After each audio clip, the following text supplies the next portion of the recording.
안녕하십니까. 한반도 안보전략연구원 국제전략부장 국장 김만기입니다. 오늘은 러시아 용병기업 바그너 수장 프리고진 사망이 러시아에 어떠한 영향을 미칠지 그 의미에 대해서 말씀드리고자 합니다. 러시아 용병기업 바그너 수장 프리고진이 8월 13일 모스크바 서부 지역에서 비행기 추락 사고로 사망하였고, 이를 러시아 연방수사위원회가 8월 27일 DNA 검사 결과를 통해 프리고진 사망을 공식 확인하였습니다. 이로써 지난 6월 13일 러시아군 지도부 무능과 부패를 비난하면서 푸틴에 대해 반란을 일으켰던 프리고진은 반란을 일으킨 지 2개월 만에 죽음을 맞이했습니다. 사망 원인으로는 친바그너 측은 러시아군의 미사일 공격으로 인한 격추라고 주장하고 있으나 CIA 등 미 정보기관은 푸틴의 지시에 따라 비행기 내에 장치된 폭탄의 폭발로 인한 것으로 주장하고 있으며, 영국 정보기관은 푸틴의 지시를 받은 연방보안국 즉 FSB의 소행으로 판단하고 있습니다. 이러한 소방 측의 추정에 대해 드미트리 페스코프 크렘린궁 대변인은 완전한 거짓말이다라고 강력 부인하면서 현재 수사 중이어서 할 말이 없다고 언급하는 등 말을 아끼고 있으나, 러시아 지배 엘리트층과 대중사에서는 푸틴이 지시한 암살이라는 믿음이 정설로 되어가고 있는 중입니다. 푸틴의 반기를 들었던 프리고진의 죽음은 러시아에 많은 의미를 주고 있습니다. 무엇보다 우선 당장은 푸틴의 권력 기반을 더욱 공고하게 만들 것입니다. 한때 푸틴의 요리사 푸들이라고 불릴 정도로 충복이었던 프리고진의 반란으로 강력한 지도자로서 이성과 체면이 손상된 푸틴은 프리고진의 죽음으로 나에게 반기를 드는 사람은 누구를 막느라고 반드시 큰 대가를 치르고 모든 것을 잃는다라는 메시지를 지배 엘리트들에게 보냄으로써 감히 불충의 마음을 먹을 생각조차 못하게 만들고 권력 장악을 더 강화할 수 있을 것입니다. 더구나 푸틴이 프리고진의 반란을 일으키자 프리고진을 반역자라고 부르면서 가혹한 대가를 치를 것이라고 경고했던 점을 감안할 때 지배 엘리트들 사이에 찍히면 죽는다는 공포심을 자아내어 푸틴에게 더욱 복종하게 될 것입니다. 또한 우크라이나 여전에서 정규군보다 많은 전공을 세우고 아프리카에서 용병을 투입하여 각종 이권을 확보하는 등 러시아의 의원 확장에 기해온 프리고진의 죽음은 푸틴의 최우선순위는 정치, 경제적 이익 확보 등 국익 극대화보다는 자신의 권력 유지라는 점을 보여준 것이라고 하겠습니다. 푸틴은 집권 20년 동안 적과 동지 구분 없이 자신을 비판하거나 자신에게 도전하는 사람들은 무조건 추방, 투옥, 암살 등 모두 잔혹하게 제거했으며, 이번 프리고진의 죽음도 이러한 푸틴의 잔혹한 수정서 연장선으로서 러시아가 스탈린 시대를 회귀하여 마피아 국가가 되었음을 보여주는 것이라고 하겠습니다. 따라서 앞으로 러시아는 푸틴의 통제가 더욱 강화되면서 민주적인 법치보다는 임무적인 보복과 상호 불신이 일상화되는 공포와 잔혹함에 진동하는 암흑의 국가가 되어갈 것입니다. 이와 같이 프리고진의 죽음으로 푸틴의 권력이 더욱 공고화될 것이나 장기적으로는 오히려 푸틴의 지배체제에 큰 위협을 가져오는 시발점이 될 것입니다. 무엇보다 먼저 푸틴에 대한 러시아인들의 불신이 증대되면서 푸틴 지배체제의 근간이 흔들릴 가능성이 커질 것으로 전망됩니다. 푸틴은 프리고진의 반란을 일으키자 6월 29일 프리고진과 회담을 갖고 처벌하지 않는다는 신변 안전 약속을 하고 벨라루스로 갈 것을 지시했습니다.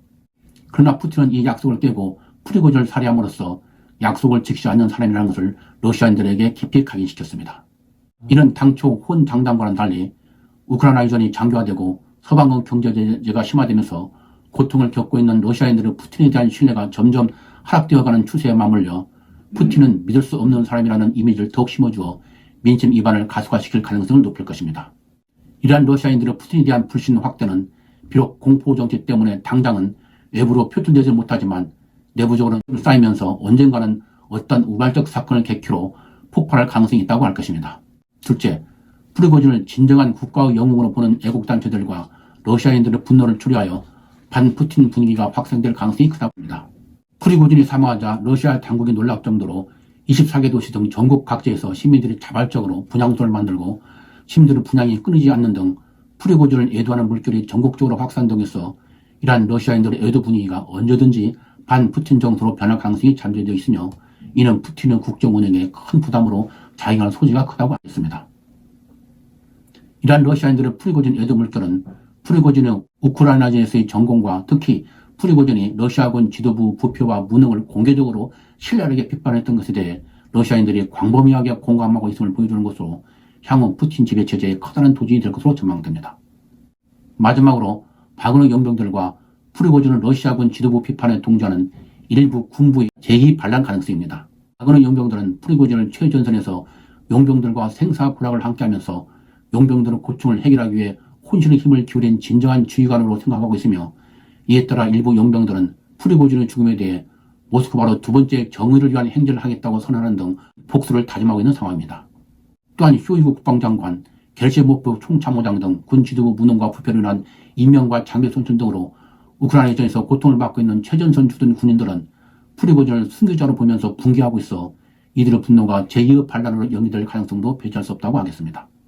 푸틴은 이에 대해 8월 26일 군사임무 수행에 기하는 이들이 의무적으로 국가에 대한 충성 맹세를 하도록 하는 대통령령을 공포함으로써 바그너 그룹에 대한 통제 강화를 시도하면서 항공우주사령관 수로비킨 대장, 58 합동군단장 이반 포포프 소장, 이후로 기르킨 연방보안국 대령 등 프리고진을 주장에 동조했던 군 및 보안기관 간부들 체포 투옥하는 등 숙청을 단행하고 있으나 근원적인 해결책이 없는 한 용병들의 프리고진에 대한 강한 충성심과 군 일각의 불만을 억제하는 데는 한계가 있다고 할 것입니다. 이와 같이 프리고진의 죽음은 러시아에 많은 의미를 주고 있습니다. 프리고진의 죽음은 단기적으로 푸틴의 권력을 공고할 것이나 장기적으로는 푸틴 체제의 종말의 시작을 알리는 것이라고 하겠습니다. 프리고진의 반란과 죽음은 푸틴 체제 내에서 심각한 분열과 혼란이 있다는 것을 반증하는 것이며 푸틴이 이를 사려 깊게 해결하지 못하고 있음을 보여주는 것입니다. 푸틴은 왜 프리고진의 반란을 일으켰는지 그리고 프리고진의 대중적 인기가 왜 그렇게 높은지 그 근본 원인을 다루지 않고 스탈린 시대로 돌아가고 러시아를 마피아 국가로 만들어서 스스로 죽음의 골짜기로 들어서고 있습니다. 이러한 내부 분열과 혼란은 우크라이나전에서 새로운 전기를 마련하는 승리가 없고 오히려 우크라이나에게 조금씩 밀리고 있는 상황에서 러시아를 더욱 혼란 속으로 몰아갈 것이며 이는 푸틴의 미래에도 불길한 징조가 될 것입니다. 러시아 역사에서 쿠데타 시도가 있거나 장성들을 수청됐었거나 전쟁에 패했을 때 지배체제에 대균열이 생기면서 몰락의 길을 걸어가는 사례를 볼 때 프리고진의 반란과 죽음은 푸틴체의 종말에 시작됐다는 신호라고 하겠습니다. 적과 동전을 불문하고 자신의 도전한 수많은 사람들을 수청하면서 절대 권력을 누리다가 최측근인 비밀경찰 총수 베리아에게 비참하게 독살된 스탈린의 운명처럼 푸틴도 같은 운명의 길을 가게 될 가능성을 배제할 수 없으며 이는 또 다른 러시아의 붕괴의 시작이 될 수 있음을 암시하는 것이라고 하겠습니다. 오늘은 프리고진의 죽음이 푸틴과 러시아에 주는 의미에 대해서 말씀드렸습니다. 시청자 여러분, 러시아 정부에 대한 올바른 이해에 도움이 되었으면 좋겠습니다. 시청해주셔서 감사합니다.